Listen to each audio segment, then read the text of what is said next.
following is a Comfortably Zoned Radio Network production. Hi, everybody, and a very pleasant good evening to you wherever you may be. This is Comfortably Zoned Radio, and it's time for Dodgers baseball. A tale of two cities from Brooklyn to Los Angeles. My name is Peter Trunk, and my co-hosts, as always, are Ronnie Rabinovitz and Robert Cole. Ron Rabinovitz, how are you tonight? Good, Peter. I'm great, thank you. Good, you sound good. Robert, how's everything? I feel good. Doing good, Peter. Doing good. All right. That's good to hear. Good to hear. Hi, Robert. You know,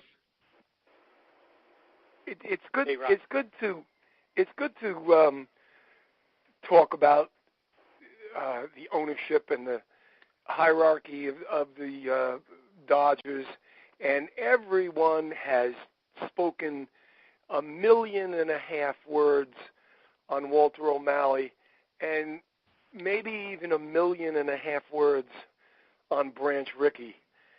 I want to just touch on, before we really get running here, I would like to touch on a fella that came to Brooklyn to run the Dodgers before those two guys.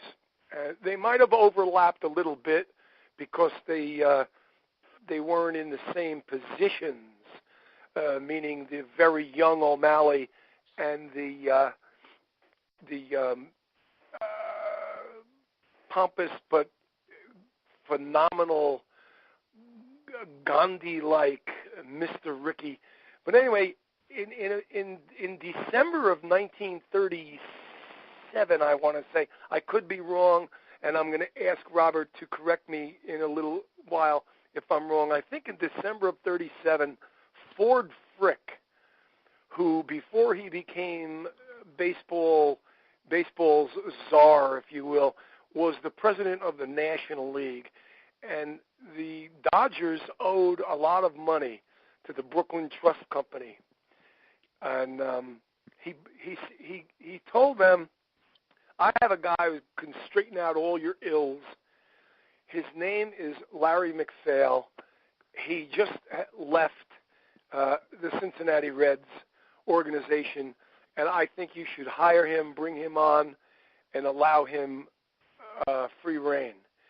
And lo and behold, the Dodgers did exactly that, and Larry MacPhail became the head guy, if you want to say that, the boss of the Brooklyn Dodgers.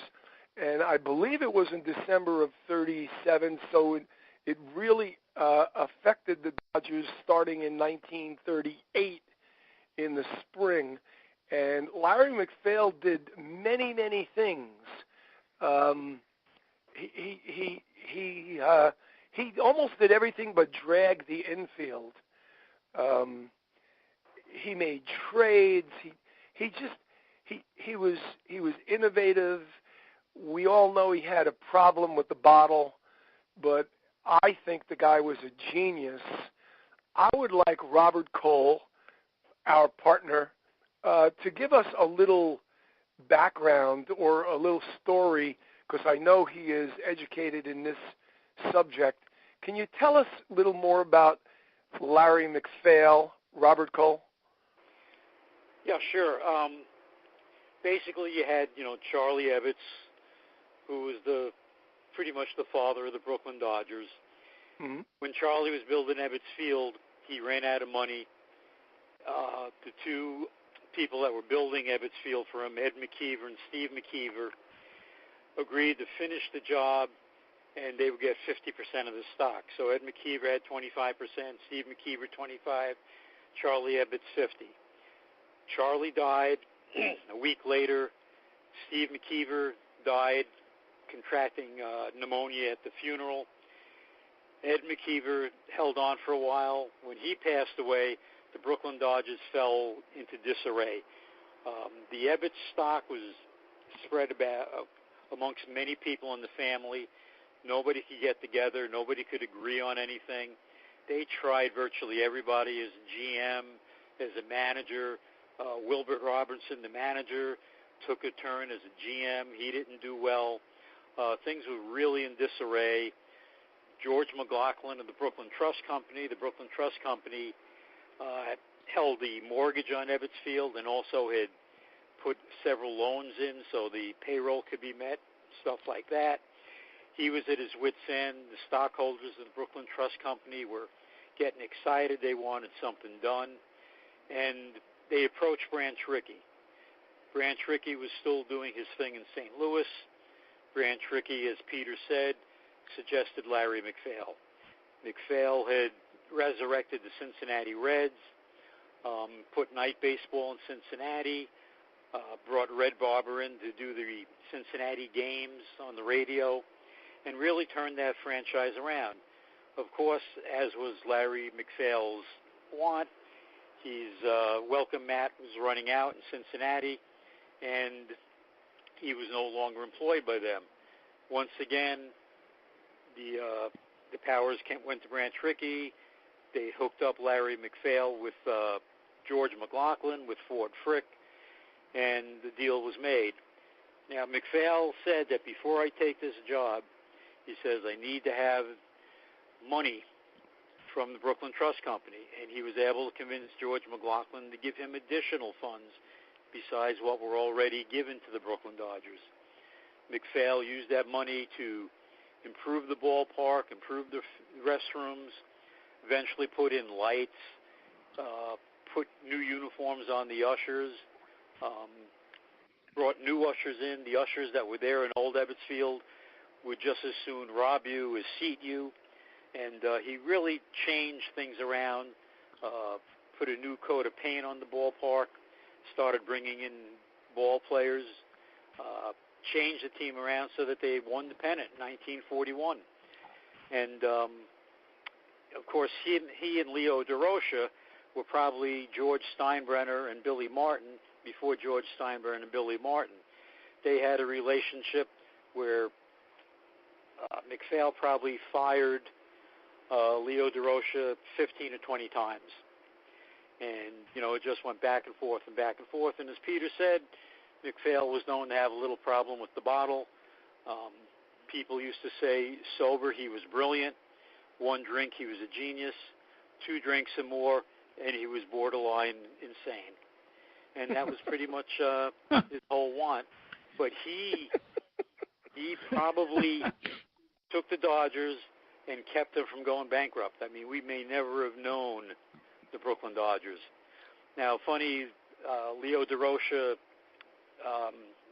Larry MacPhail's story, the Dodgers clinched the pennant on the road in 1941. Okay, back then it was almost all train travel. The team was coming back, and I believe it was from Boston, okay, and they were coming into Grand Central Station. There was one stop before Grand Central Station, a small little station that very often didn't even have any passengers to get on or off. MacPhail caught wind of the fact that several of the ball players were going to get off at that station because they didn't want to have to face the mob of people at Grand Central Station. Leo Durocher would have none of that, okay?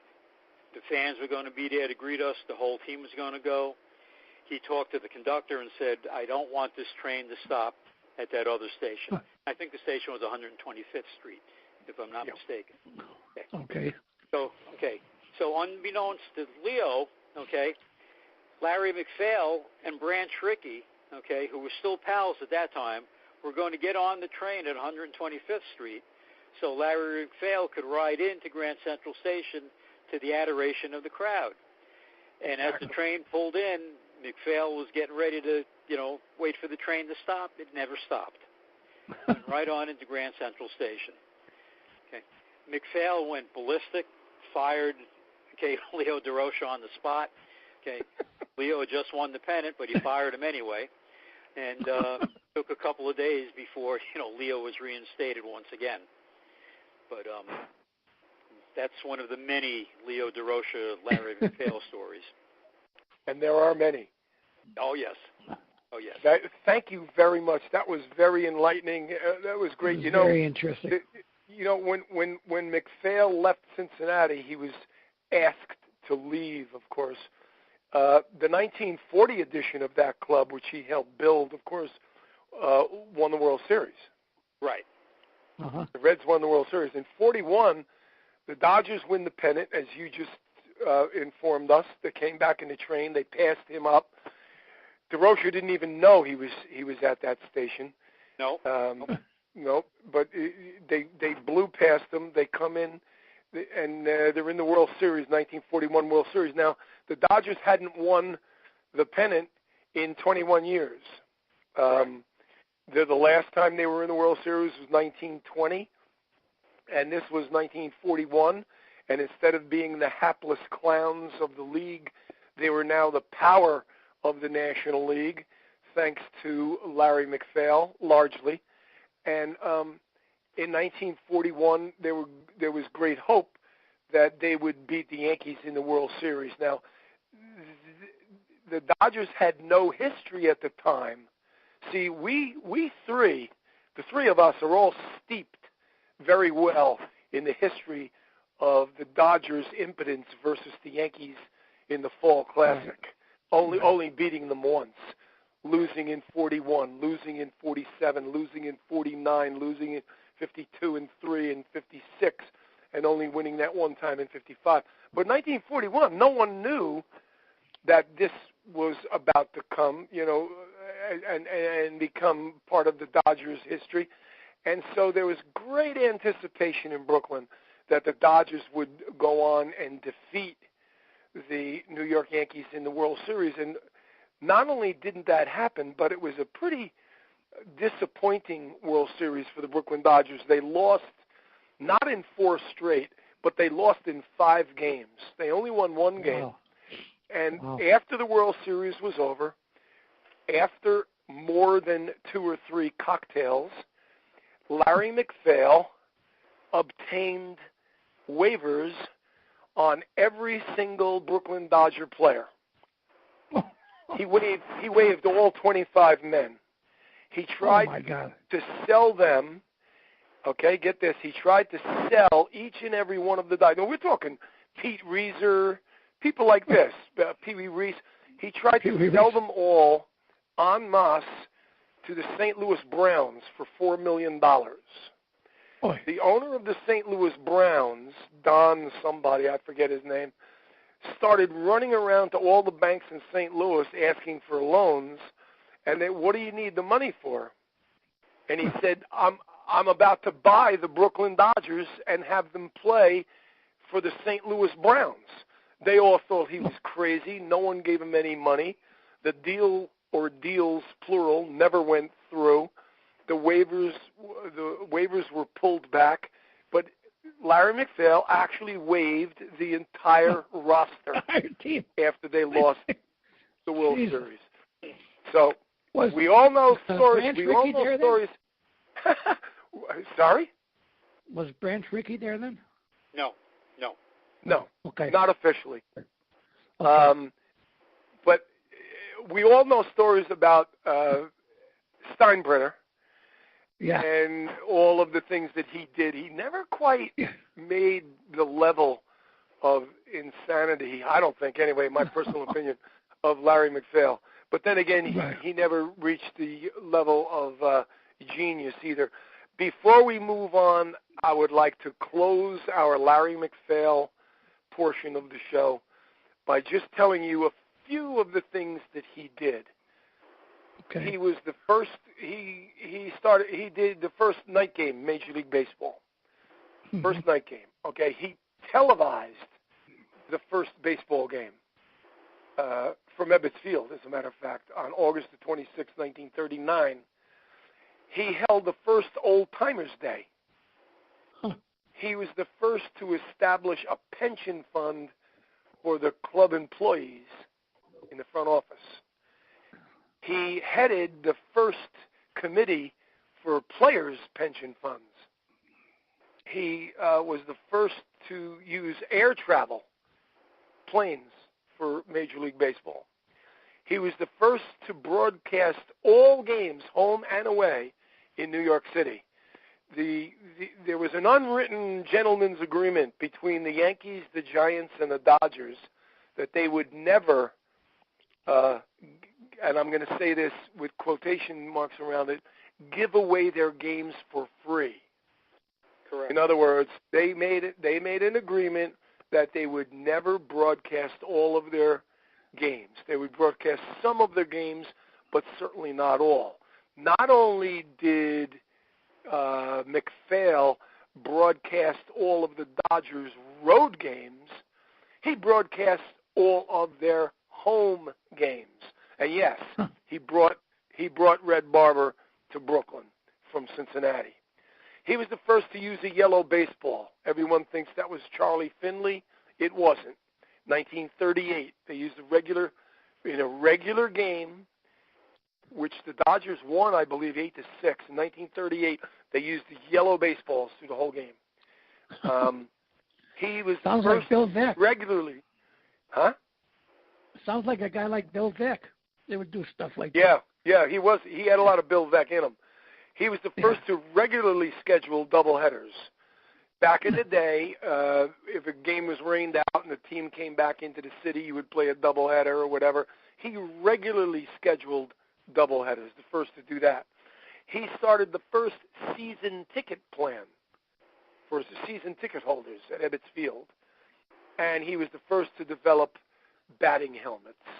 His first attempts at same were pockets in the sides of the Dodger caps that they would put plastic pieces of plastic in the sides. If you look at pictures of Jackie Robinson, old pictures of Pee Wee Reese and Jackie Robinson, Billy Herman and others, Barillo, you'll see the bulges of the plastic inserts inside the cap. He was the first one to start the batting helmets. So that's just a few of the things about Larry MacPhail. He was very innovative. He was extremely innovative. And as Robert Cole said 7 minutes ago, he was a very, very, very smart guy. And after one drink, he was a genius. And after two drinks, what was he, Robert? Okay, borderline psychotic, borderline insane. But you know something? You know, there's an old saying that I learned from my father.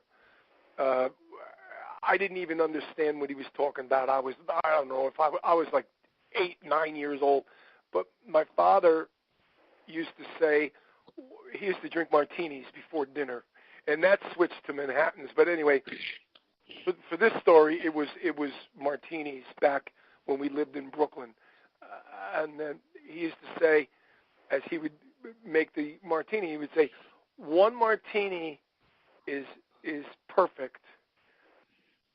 2 martinis are one too many, and 3 martinis are not enough. I never understood that until I became a drinking man years later. But that's pretty funny, and it's fun too. I can attest to that. One final thing too about MacPhail, just to give you an idea of this man. Back in World War I, the end of World War I, he was in the service. He was a lieutenant colonel, I believe. Okay, he was part of a group that went to Germany to try to kidnap Kaiser Wilhelm and bring him back to the United States to stand trial. And what did he bring back, Robert? He brought back, I believe it was an ashtray. He brought back an ashtray, that's right, and he got in deep shit for that, too. Okay, the ashtray was engraved with Kaiser Wilhelm's initials, in steel, and they almost got arrested in Germany trying to bring him back. And then the reason why he left the Brooklyn Dodgers was when World War II started, he re-enlisted and went back into the service again. Yes, he did. And then when he came out, he got together with Dan Topping and Del Webb, and they bought the Yankees. Yes. Okay, and then at the end of the 1947 season, after they had won the World Series, he got drunk and he started punching guys in the Yankee locker room. And he quit, right? And that's when he had to quit. Left the Yankees. If you see, these are great stories. If you see old Daily Newses or Daily Mirrors or New York Post or whatever, the headlines after the last the seventh and deciding game of the 1947 World Series, it says, Yanks win, MacPhail quits. Yeah. That was in the headline. Yeah. Yanks win, MacPhail quits. Yep. That was big, big, big, big news in New York. Yeah. Very big news. Very big news. The guy was an amazing guy. Just absolutely amazing. He was absolutely an amazing guy. Yeah, just should have stayed out of the bottle. Yeah. You know what though? If he could have controlled it, I know that an alcoholic cannot do that. But suppose he was not an alcoholic and he just enjoyed a drink or two every evening. He would have stayed a genius and not gone so up and so down. Maybe he could have been more level-headed. And I don't know. What if, you know? Where did he go later then? I don't know. He was in baseball for quite a long time, wasn't he? Well, his kids were. I know that. Oh, yeah. He was his kid's name Larry too? His family was amazing. You know, Lee MacPhail. Yeah. Was in baseball a long time. Yeah, it was quite an amazing family. Yeah, it stayed in for a long time. Robert Cole, on your Facebook page the other day, you showed your friends a sketch or a picture, an artwork, if you will, that your bride drew you of Ebbets Field. Yes. And I enjoyed it, and I'm sure everybody that saw it enjoyed it. Well, all you got to do is go and look for it. It's there. Believe me, it's there. Go to click on Robert Cole's name, and then scroll down. And you'll see it. It's not too far down. And anyway, when she was finished, she said to you, by the way, why you finish the question, Robert Cole? Yeah, she said, why did Ebbets Field have such strange dimensions and such a strange shape? So, you know, I said to myself, well, you know, other people have said that as well. So maybe, you know, we can go do that story a little bit tonight. And, okay, going back to Charlie Ebbets again, he wanted to build a new modern stadium. Okay. He needed to find land. He was trying to get land as cheap as possible. We ended up going to an area of Brooklyn called Pigtown. And it was called Pigtown because there were a lot of pig farms, and everybody used to throw their garbage in this particular area, and the pig farmers would let their hogs and their pigs, you know, slop the hogs, as they would say. Yep. Okay, so Charlie started a fictitious corporation because he didn't want people to know the real reason why he was buying up these plots of land. And they went around, they bought up all of these different plots of land from, you know, several different owners. He needed one more piece of land to finish the plot so he could build a stadium. Well, they couldn't find the owner. He got private detectives looking for this guy. They traced him into Europe. They went into Europe. They went all over the country. Okay, they finally found him, you know, fairly close to Brooklyn when all was said and done. And they tracked him down, and Charlie's representative went up to him and said, you know, we'd like to buy that plot of land. The guy said, gosh, I forgot I even own that piece of land. Sure, you can, you know, I'll sell it for anything you want to give me for it. So he got that piece of property, right? Build a stadium. Okay, when it was originally built, okay, it was a huge stadium, okay, 419 feet in left field, okay. Yeah. And, okay, and it held 25,000 people. Okay, it hadn't had the stands built and wrapped around yet. And then when they, in 1932, when they completed that renovation, the ballpark held 32,000 fans, which is what it held at the end.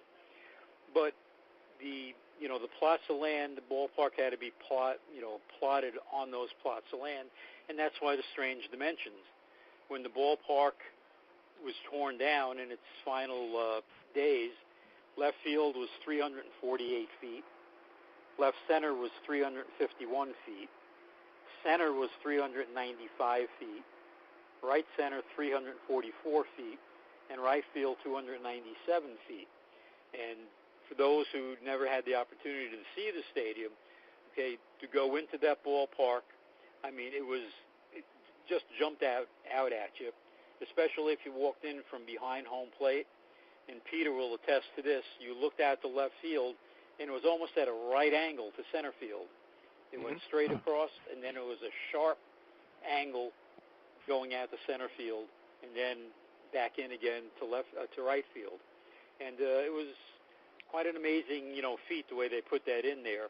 But that's why Ebbets Field was the dimensions it was. It had to be built to fit the plots of land that Charlie Ebbets bought at that time. Unbelievable. So interesting. This is fascinating. When the first time I went there, I was like a little too young. As I look back now, if I were to be 100% honest, the first time my uncle and his son took me to Ebbets Field, the very, very first time, I was too young. I was just too young. I was like 3 or some shit. You know what I mean? Uh-huh. It was kind of silly. It was almost like a waste to bring me. I'm sure I must have been a pain in the ass, and they probably were rolling their eyes by the second inning saying, why the hell did we bring this kid with us? I was too young. But as the years went by, I got, of course, a little bit older, a little bit more interested, and I remember that I used to get angry if my father or my Uncle Joe took me and we got there like at 10-2. If the game started at 2, 10-2 wasn't good enough for me because of what Robert Cole just said. I wanted to look at all of the things there were to look at before the game started. There were so many things to look at. And, of course, later as I became a little even more involved, I wanted to see batting practice. So taking me to Ebbets Field, as I look back on it now, and all those guys are passed away, all those fellows that I used to go with or took me or whatever, right? They're all gone now, and I can't really get the story, but I'm almost positive that taking me to Ebbets Field was a chore and a half because I wanted to get there as early as possible. I never wanted to leave. I never wanted to go home. I remember when the game was over, I would say, wait a minute, it's too crowded. Wait a minute, people are stepping on my feet. And I would keep sitting there. Finally, they would take me by the wrist and pull me up out of the seat. Come on, we're leaving. Then, of course, you go back underneath, and I wanted to stop at every single place that sold caps and pennants and yearbooks and all the other paraphernalia and everything. I never wanted to get the hell out of there. And I'm sure I would have gone to many, many more games if I was a little more well-behaved, shall I say. They would have said, okay, let's go, But I must have been hell on wheels. And then, of course, in 1956, my father came home one day and he said, I was 9 years old, and my father comes home and he goes, I have tickets to see the Dodgers. And I go, oh, man, great, Ebbets Field. He said, no, Roosevelt Stadium. I said, what's Roosevelt Stadium? He said, it's the baseball park in Jersey City. He said, the Dodgers are playing there. I said, oh, man, a practice game? Exhibition game? He said, no, a regular game. I said, it counts in the standings? He said, yes, it's a regular scheduled game. I said, why is it in Roosevelt Stadium? And my father explained it to me, and, of course, I didn't understand what the hell he was talking about. But anyway, we went, and it was tremendous. It was so cool.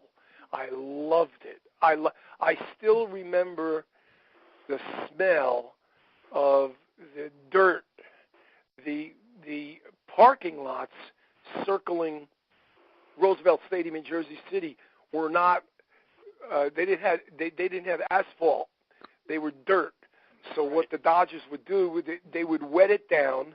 They would hose it down hours and hours before the game. So when my father would pull in, it was sort of like the infield dirt, sort of like a little damp stuff, but it had an odor to it, like this iron odor. And I remember that smell. And any time I am anywhere, it doesn't matter where I am, if I get a whiff of that smell, I stop. I physically stop walking and breathe it in. Because some construction sites, or sometimes when a guy is having a room put onto the back of his house, they fill it in with this certain kind of dirt, and they wet it, and it smells just like it. And I stand there, and I just breathe it in because I can see the Dodgers taking infield practice, outfield practice at Roosevelt Stadium. I could hear the crack of the fungo bat, and I could smell that dirt. And it's an amazing experience. Only later in life did I read somewhere that one of the great triggers to your memory bank are smells. I never knew that. I never even realized that. And I have to attest to that's definitely true. And because when I smell that smell, right away I think of the white uniforms, the snow white Dodger uniforms, and Roosevelt Stadium, and it's an amazing thing. It really is an amazing thing. I love it. Absolutely. Hey, Ronnie, can I ask you a question? Sure. Okay. Did Jackie ever mention to you about Jersey and Roosevelt Stadium? Yeah, he did. I mean, he did mention it briefly. Nothing. He said we played there one time, for a couple of games. Jackie was very outspoken about not wanting to play there. He didn't feel it was fair to the fans. Right. He didn't like it. He didn't like it. No. And the crowds there booed him unmercifully because, first of all, it was a Giants crowd because the Giants used to have a farm team there. And Jackie used to get booed terribly, by the supposed home crowd. And no, he wanted to be in Brooklyn. He didn't like that. Yeah. I was just I'm wondering. Sure that did I remember something that. with that probably did something to trigger O'Malley too, because he didn't like Jackie. He'd lip off, he'd say what it was. He wasn't. Well, we know why he didn't like Jackie, because Jackie was Branch Rickey. Branch Rickey. A Rickey man. He was a Branch Rickey guy. Right, exactly. But the other thing too is, Jackie was very outspoken. Jackie was very politically motivated. Okay. Yes, he was. Okay. Roy Campanella was the exact opposite. Okay. Opposite. Roy was quiet. Roy was happy to play baseball. Leave me out of Jackie politics. would be upset with him sometimes. They would get into it a little bit. Why don't you back me up? Why don't you this? And he didn't want any of that. He just wanted to play baseball, and that was it. The other stuff wasn't important to him. Right. And of course, Jackie it was. O'Malley loved Campy, okay, and was not the least bit happy with Jackie, And, right. And a lot of that, I think, is, the difference in the two men's personalities. Also, Jackie took it upon himself that he was a spokesperson for his people. Right, and, exactly. And he took that very, very much to heart. He was very proud of that. Yes, he was. I remember Martin Luther King, okay, with his birthday just a couple of days ago, saying many times, okay, Jackie Robinson made my job a lot easier. Absolutely. Without what Jackie did, absolutely, you wouldn't be where we are today. And, I thought that was very strong statement. I was in Los Angeles. Ronnie, I'll tell you a story. Yeah. To tell real quick about when Martin Luther King was interviewed by Larry King. Larry. And what he said. Go ahead. Tell that story. I was in Los Angeles a couple of years ago. Larry King flew me out for an interview. And he told me, he says, the first time I interviewed Martin Luther King, I introduced him as the founder of the Civil Rights Movement. And Martin Luther King stopped him and said, Larry, I have to correct you. I'm not the founder. Jackie Robinson was. Absolutely. That's heavy. That's heavy. Yeah, that is heavy. That's heavy. Because when Jackie broke in, I mean, Martin Luther King was like a teenager. He was in college or something. He was not he had nothing to do with it yet. So it was Jackie alone. He was the one. Yeah. Yep. And, somebody made a comment the other day, there's a bunch of pictures on, Jackie, this being his birth month. And somebody put a picture of Jackie from 1947. Okay, it shows him with a very intense look on his face. And, you have to wonder. In fact, there was a picture of his first game, before his first game, on April 15th. There were some fabulous pictures on there. And I wrote to Claire because I would like to, be able to share them on my post, on my Jackie Robinson and the Kid post. Right. And he said, you can't on certain of these. You just can't. And I'm disappointed because I love those pictures. They're phenomenal. Well, I don't know how to do it. We'll have how come you can't? Because what I would do, here's what I would do. He doesn't maybe we put should him talk in about. share. Maybe we should talk about this off the air, but just quickly. Yeah. When I click on the picture, it becomes a little bit bigger, and it's all by itself. Then I right-click on it, and I go down to where it says Save Picture As. Right. I left-click on that. It goes into my folder, and I give it a name. And then whenever I want to use it, I just go and use it. I don't see the problem, really. Right. Yeah. Unless it's a copyright problem. I don't think it's a copyright problem. I don't think it's a copyright. No. They're all public pictures. Right. Yeah. As a matter of fact, Claire sent me a few, and I didn't know how to do anything with it. I'm not so computer illiterate. I'm computer illiterate a little bit. Okay. Because I'd like to get them not on the Facebook, but on my Jackie Robinson and the Kid, that one. Yeah, we'll work with you on that. We'll work with you. Okay, I appreciate it. Yeah, I'll send them. I'll click on some and send them to Jackie Robinson and the Kid.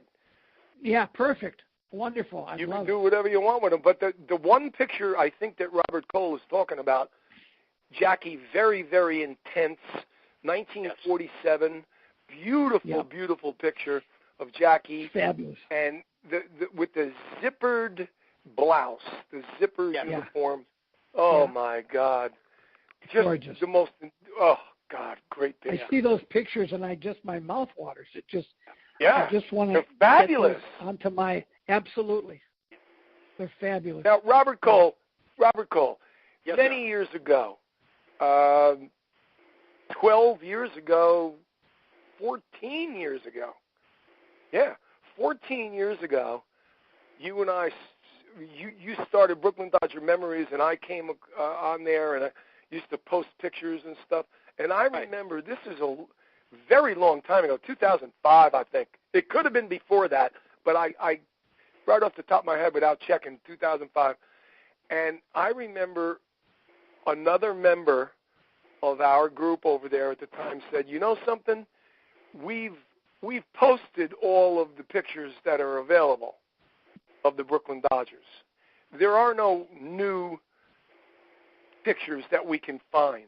Well, you want to know something? He was dead wrong, because all of these years later, I'm seeing pictures of Brooklyn Dodgers that I've never seen before. And I'm on the computer 5-6 hours a day looking up Brooklyn Dodgers stuff every day, all these years. And lately, I'm going to say the last year, I have seen 100 pictures that I had never seen before of the Dodgers. Yep. These pictures of Jackie I've never seen before. They're phenomenal. It's scary. Phenomenal. It's crazy. Yep. Well, what it is okay. The way I find the pictures is I just write something in the search page. You know, like Brooklyn Dodger, Ebbets Field, bullpen mound. Okay, and you click on that, and all of a sudden pictures come up, And Oh, yeah. some of them are things that I've never seen before. Yeah. Oh, that's great. Wow. It's nuts. It's really great. Yeah. It really is. It's great. There's just no end to it. It's just every day I see a picture and I go, holy cow, how did I ever miss that picture? That's a great picture. And, it'll be like of Duke Snider or something. I thought I had more pictures of Duke Snider than Duke Snider's family had, And yet I see ones that I've never seen before every now and then. I have a picture, by the way. Now, I'll tell you this off the air. Never mind. I found a picture last night. The hell with it. I'll say it on the air. I know Robert Cole knows that I found 10 or 12 pictures that upset some of our people on Brooklyn Dodger Memories. I found pictures of the Dodgers shaving naked. Okay, you see their butt. You know what I mean, and I came across a picture last night. I wasn't even searching. Wasn't even just looking at baseball pictures. All of a sudden, I see a picture, and thank God I saved it. I see a picture of Mickey Mantle completely naked from the front, talking to a reporter. From the front? Really? From the front. From the front. Oh, I named it. When you save a picture, you got to give it a name. Right. Mm-hmm. I named it Mickey's Bat. So I saved it in my folder. I got it saved as Mickey's Bat. I don't dare put it on Facebook. I'll get suspended. But it's funny. There is a veritable panoply, a plethora, if you will, of baseball pictures that I continue to see. I'm talking back from the 40s, 50s, and 60s that I never saw before in my life. Never saw and before. It amazes me. Yeah. It amazes me when I stumble upon them. Amazing. Before we call it a night, it's getting to that time. Do you want to say anything at all about the Los Angeles iteration of the Dodgers, or you want what to just the heck is going on there? That's what. Here, I was walking my dog, and I'm thinking. I do most of my greatest thinking when I walk my dog. By the way, I'm thinking. I'm saying to myself, we don't know. People calling Andrew Friedman is an idiot. The Dodger organization. What the hell are they thinking? I myself. Now they're talking about trading Jock Peterson to Atlanta. For Charlie Culberson? For Charlie Culberson. Can you believe this? Yeah. Culberson. All right. Culberson. So I'm thinking to myself, the Dodgers, if they make that trade, I don't think they will, but if they made that trade, they will have traded away like 90 home runs this winter. Right. They've gotten nothing back. Nothing. Okay, so I'm walking my dog, and I'm saying to myself, all right, now, the Dodgers, one of the greatest franchises in the history of the game. They know what they're doing, blah, blah, blah. Here's what I finally came up with, and believe me, I was grasping for straws on this dog walk. I'm saying to myself, they must have had a whole load of meetings where they all sat around this big table, sent out for food and for coffee and all that stuff, and just kicked around ideas all winter long. And somebody came up with this idea that they were going to get A and B. They were going to get person A and person B. And then everyone else kicked in and said, well, we can't afford it if we want to stay underneath the cap. So then committees were formed. This is all out of my own brain. Committees were formed. Andrew Friedman told this guy and this guy to go study it, this guy and this guy to go study it, whatever. And they said, okay, here's the way we can get A and B. Okay? And you can name A Kluber, you can name B Harper, you can name them anything you want. I'll just call them A and B. Here's the way we can get A and B. We have to get rid of X number of dollars. And in order to get rid of X number of dollars, what they did was they jettisoned left-hand hitting outfielders. Oh, I know Kemp is a right-handed hitter, but let's face it, he's finished. So what they did was they got rid of the guys that they could afford, quote, around the word afford, to get rid of, to make space and room for player A and player B. And I have to think that before opening day, they will pull the trigger and you will see player A and player B, and then we'll get on this show and we'll say, they had us fooled all along. They knew what they were doing, and they got, Kluber and Harper or whomever, Ruth and Gehrig. They got the guys, and we weren't privy to the inside information. Well, because Robert Cole and Ronnie Rabinovitz, I cannot sit here and think that the Dodgers are going to open their season with their present lineup, their present roster, right, with no more additions. I can't see that happening. Right. Well, like I mentioned to you both on a message, yesterday, possibly what's going on is they may have a deal in place for Harper.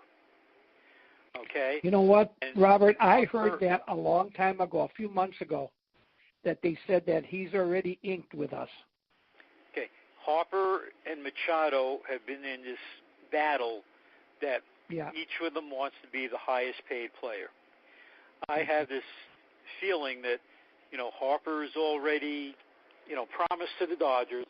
They're waiting for Machado to sign. Machado signs, they'll give Harper a couple of bucks over that so he can be the highest paid, and it'll be a done deal. I really believe that. I think that very possibly is what's happening. Also, what I was reading is that the Dodgers are very intent on getting Real Muto again, and that's on the percolator again. And I'm sure I read that now, also in Dodgers Nation, And I'm sure A.J. Pollock. Jeter's going to take a little bit less what he's been asking because, he's intent on trading Real Muto for something. Yeah. That's why the Culberson thing, just blows my mind. Jock Peterson would be the piece that you could send to the Marlins to get Real Muto. If you're going to trade Jock Peterson, trade him to the Marlins, not for Charlie Culberson, for Real Muto. No. Yeah. No, really. So, that kind of blows my mind. But, no, you're absolutely right. Something's going to happen. Something's probably already in the works. Of course, we're not privy to it.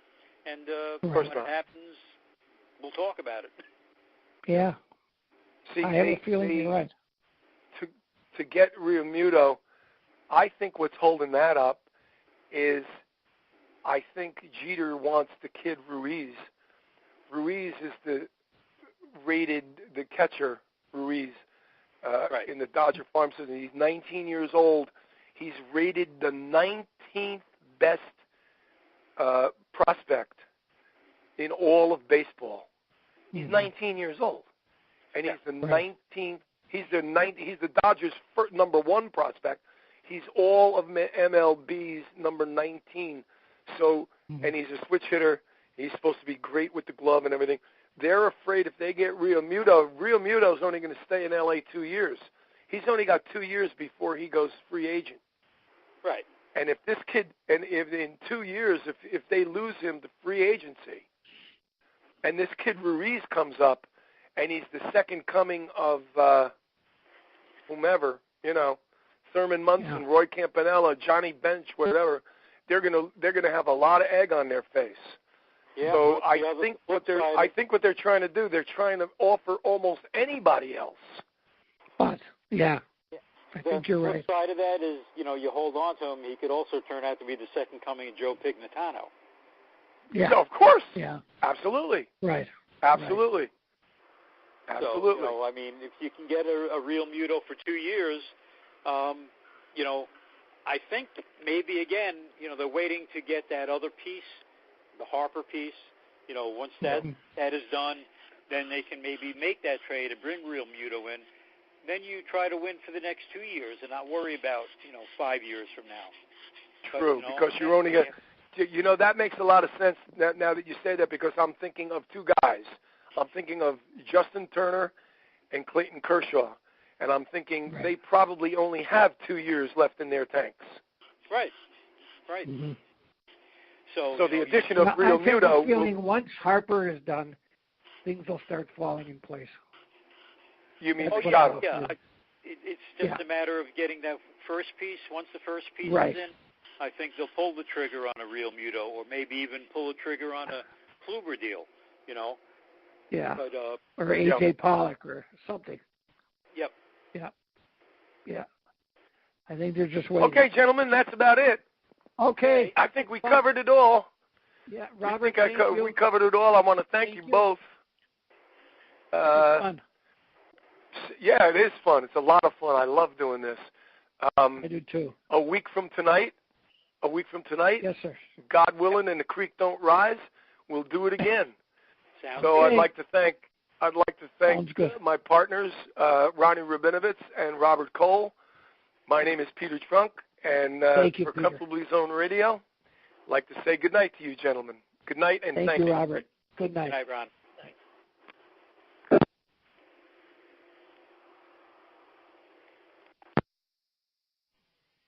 The proceeding was a Comfortably Zoned Radio Network production. Thank you for listening.